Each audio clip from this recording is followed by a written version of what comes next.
আজকে নতুন করে আমাদের বাংলাদেশেও চক্রান্ত চলছে। ইউরোপের এক নিকৃষ্ট, মানবতার ইতিহাসের সবচেয়ে জঘন্য নিকৃষ্ট এক চেতনা বাংলাদেশেও চালু করার চেষ্টা চলতেছে। সেটার নাম হলো ট্রান্সজেন্ডার মতবাদ। অর্থাৎ কোনো ছেলে যদি 12 বছর 14 বছর বয়সে হঠাৎ করে বলে আমার শরীরের অঙ্গ যদিও ছেলের, আমার মনে হয় আমি মেয়ে, তাইলে তাকে হয়তো সার্জারি করে মেয়ে বানাই দিতে হবে। আর নাই তো সার্জারি করতে যদি নাও চায়, কিন্তু সে মনে মনে বলল কেন মেয়ে, মেয়েদের সাথেই তাকে মেয়েদের সাজগোজে থাকার অধিকার দিতে হবে।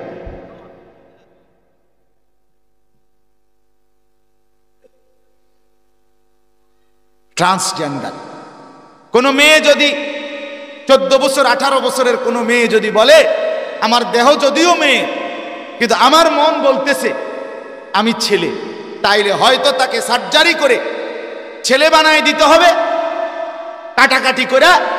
আর নয়তো সেটা যদি করতে না চায়, এমনিতেই ছেলের বেশভূষা দিয়া তারে ছেলেদের সমাজে, ছেলেদের পরিবেশে, ছেলেদের সব অঙ্গনে থাকার সুযোগ দিতে হবে। আল্লাহর কসম, এটা কাগজে কলমে, দাবিতে, মিটিংয়ে এবং সেমিনার করে অসংখ্য এনজিও গোষ্ঠী এবং বাংলাদেশে ওদের এজেন্ডা বাস্তবায়নের জন্য অনুগত গোলাম এই দেশে কাজ করছে।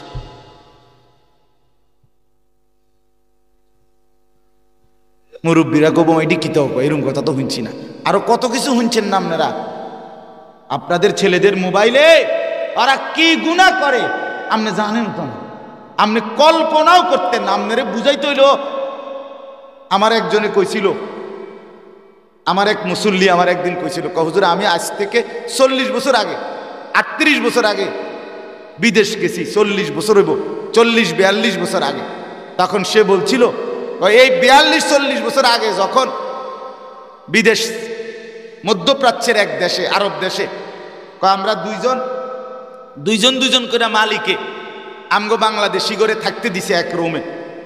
তো মাস শেষে যখন বেতন দিছে দুজনের একটা রুমে, এই দুইজনের মধ্যে একজন ওইতের বেতনের টাকা কিছু চুরি করে লাইছে।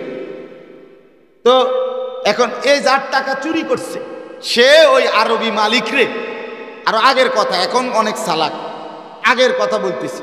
তো কয় আরবি মালিকরে সে বলছে এ আমার রুমমেট আমার টাকা নিছে গা, কথা বলছে। তো উনি বলতেছে হুজুর কসম, ওই আরবি মালিকরে এক টানা 2 মাস এইতে কথাটা বুঝাইতে চেষ্টা করছে যে এইতে আমার টাকা নিছে গা, হেইতে কথাটাই বোঝে না। এইতে কয় না আমি তো তার বেতন দিছি, তে তোর টাকা নিবে কেন? মানে এই যে টাকা নিতে রে বেতন নেওয়ার পরেও এই কথাটাই হেতের মাথার ঢোকে না।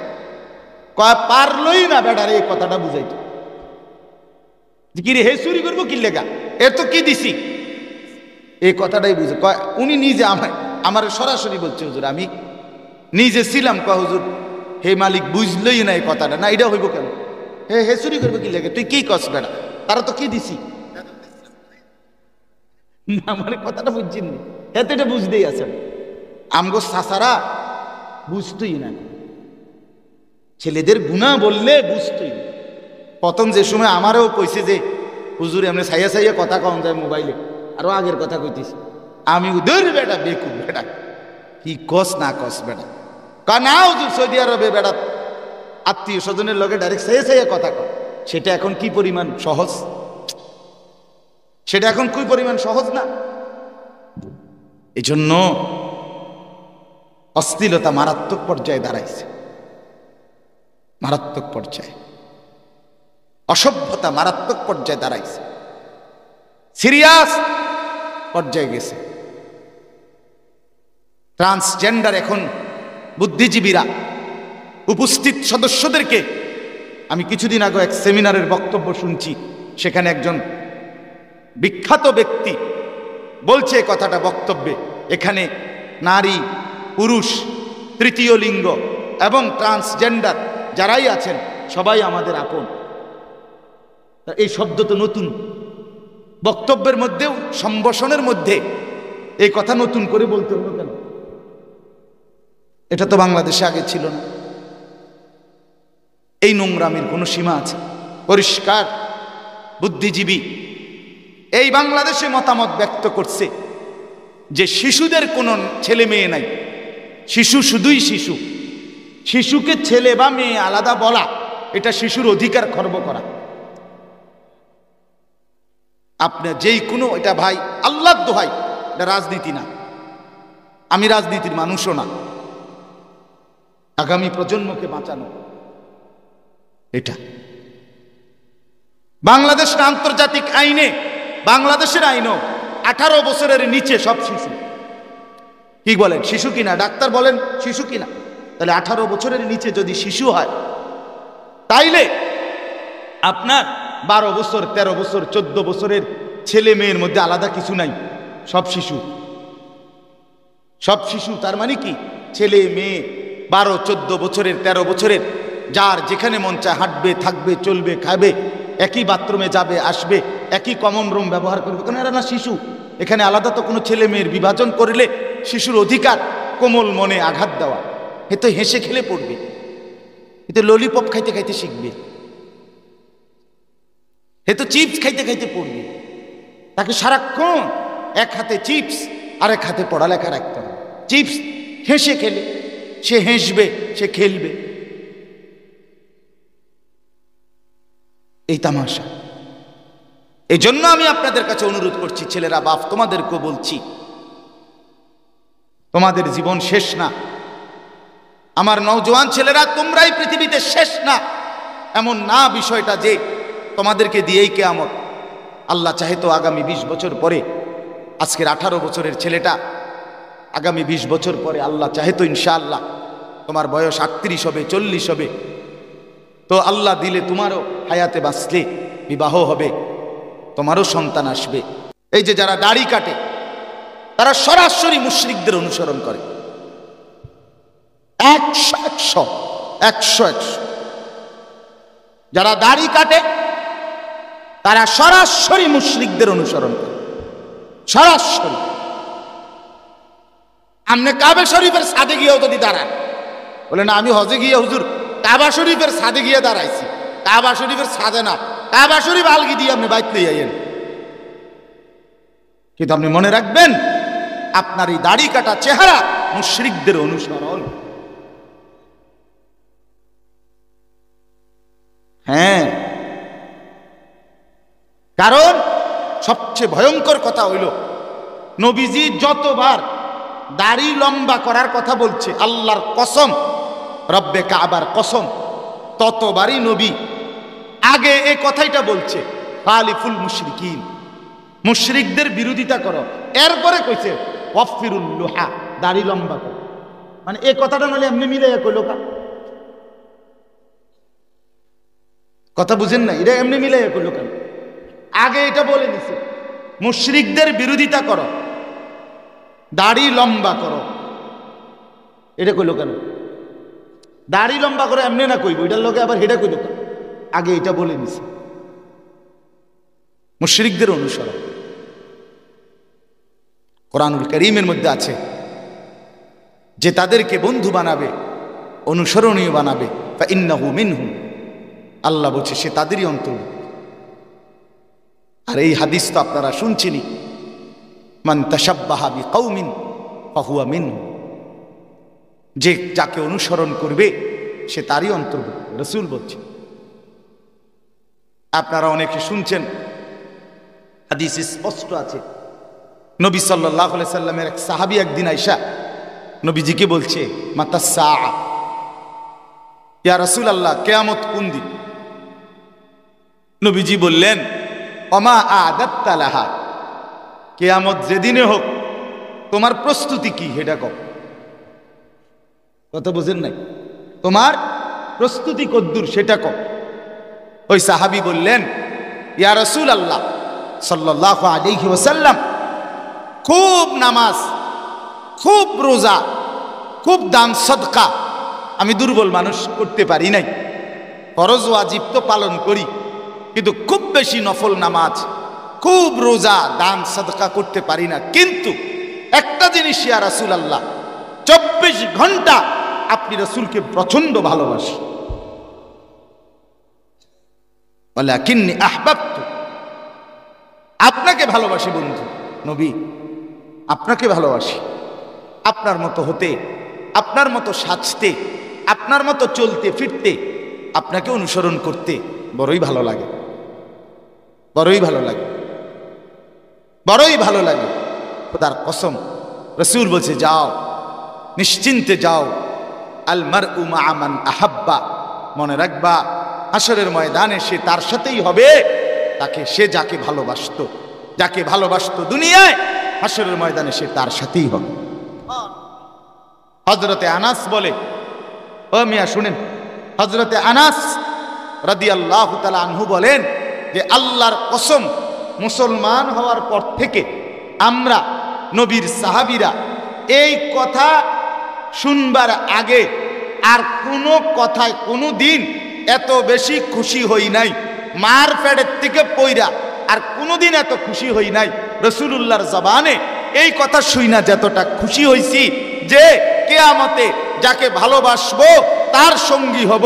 আমরা অকপটে বলতেছি আমরা সমস্ত সাহাবী রাসূলকেই সবচেয়ে বেশি ভালোবাসি।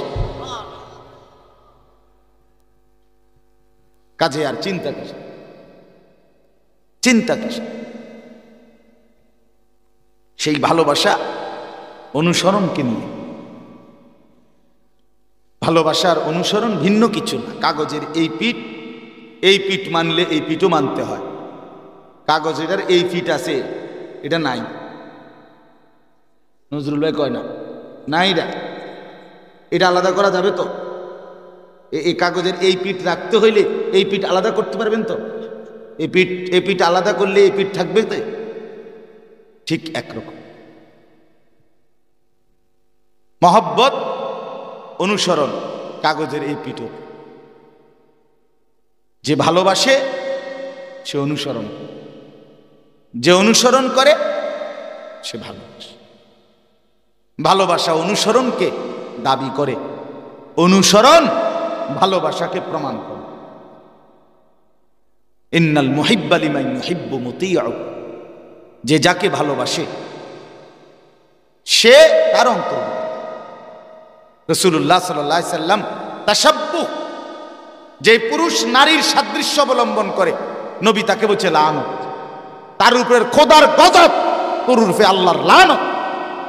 রাসূল বলছে আল্লাহ দিলে, আজ আমার 42 বছর বয়স, আমার 4টা সন্তান আছে, তাইলে আগামী সময়ে তোমরা ভাইয়া যদি চরিত্রহীনতার এই সয়লাবে পড়ে থাকো, এক ওয়াক্ত নামাজ পড়তে যদি মন না চায়, সারা দিন রাত যদি মোবাইলে উলঙ্গ ছবি দেখতেই মন চায়, তাহলে আগামী প্রজন্ম তোমার হাতে যে সন্তান আসবে সে কি করবে বলো ভাই? সে কি করবে? সে কি করবে? অতএব দয়া করে, এটা আমার প্রতিদিনকার কথা, কিন্তু এখানে বিশেষভাবে বলতেছিলাম যে 31st নাইটের কথা বলতে গিয়ে বলছিলাম, আপনারা জানেন না, আপনাদের গ্রামে আপনারা হয়তো টের পাননি, কিন্তু প্রতিটা শহর উপজেলা প্রফারে অসভ্যতার ছড়াছড়ি ছিল। 2 নাম্বার কথা হলো, 1 নাম্বার তো এটা সরাসরি মুশরিকদের, কাফের, বেঈমানের অনুসরণ, আর মোমেন কাফের মুশরিকের অনুসরণ করতে পারে না। 2 নাম্বার হলো ছেলে মেয়ে, নারী পুরুষ, যুবক যুবতী, নাচ গান, জিনা ব্যভিচার, মদ জুয়া, হোটেলে বারে রেস্তোরাঁ ক্যাফে রেস্টুরেন্টে, পিকনিক স্পটে, বাড়ির ছাদে, অথবা কোনো ব্রিজের পাশে, অথবা খোলা কোনো মাঠে, যেই কোনোখানে ছেলে মেয়ে নাচা গাওয়া, ফুর্তি করা, মদ খাওয়া, জিনা করা, ব্যভিচার করা, নাচা গান, এটা আপনার কোনো বর্ষবরণ অথবা কোনো বর্ষকে বিদায়, এটার সাথে এটার সম্পর্ক কি? এটা তো যৌন চাহিদা পূরণ করা হইল, এটা জৈবিক চাহিদা পূরণ করা হইল, এটা কুকুর বিড়ালের মতো অসভ্যতা করা হইল। এইখানে বর্ষবরণ কি আর বর্ষগ্রহণ কি? বিদায়ে কি আর আগমন কি? বলেন, এটা তো অশ্লীলতা, ঠিক কিনা বলেন না? এটা তো বেহায়াপনা ছড়াচ্ছে, এটা তো অশ্লীলতা ছড়াচ্ছে। আর আল্লাহ তো বলছে যে মানুষগুলো অশ্লীলতা ছড়ায় তাদের জন্য ভয়ানক আযাব রয়েছে। আরেকটা কথা মনে রাখতে হবে, আমার বাপ এখানে একটা ভয়ের বিলে, হুজুর কে নাচে না কুদে লাফায়, আমনেগো এত মাথা ব্যথা, আমারও তো কথা ভাই, বিশ্বাস করেন আমার মাথা ব্যথা ছিল না, হইতো না, টেনশন লাগতো না, কিন্তু কোরআনের একটা আয়াত আছে, আল্লাহর আযাব দুনিয়ায় একরকম, আল্লাহর আযাব আখিরাতে আরেক রকম। আল্লাহর আযাব দুনিয়ায় যখন আসে তখন আল্লাহর নীতি হলো অনুগত অবাধ্য নেককার নাফরমান সবাইকেই সেই আযাব ভোগ করতে হবে। খোদার কসম, এটা কোরআনের আয়াত। এই ফ্যাস হইল ফ্যাসটা হলো কোথায়? এখানে। এটাই সমস্যা। আল্লাহর আযাব দুনিয়ায় শুধু পাপীর উপরে আসে না, আখিরাতে আল্লাহ শুধু পাপীকে আযাব দিবে, নেককারকে জান্নাত দিবে। তো দুনিয়ায় আল্লাহ বলছেন ওয়াত্তাকু ফিতনাতাল লা তুসিবান্নাল্লাযীনা যালামু মিনকুম খাসসা। আল্লাহ বলেন আমার বান্দারা ভয় করো আমার সেই আযাবকে যা দুনিয়াতে শুধু কেবল পাপীদের উপরে নয় বরং সকলের উপরে বর্তায়। কোথাও ঝড় হইলে, বন্যা হইলে, ভূমিকম্প হইলে, ঘূর্ণিঝড় হইলে, জলোচ্ছ্বাস হইলে, মহামারী হইলে ইমানদার নেককার নামাজি মানুষের মরে না? কথা বলেন না? ক্ষতিগ্রস্ত হয় না? এটা দুনিয়ার নীতি। এটা কার নীতি? দুনিয়ার নীতি, আল্লাহর একটা নিজাম। এই জন্য ভয়, নাইলে তো আমরা আমার ফতে আমি, আমনের ফতে আমনে, না না। আযাব আসলে আমার ঘরও আক্রান্ত হবে, মুসিবত আসলে আমার মহল্লাও আক্রান্ত হবে।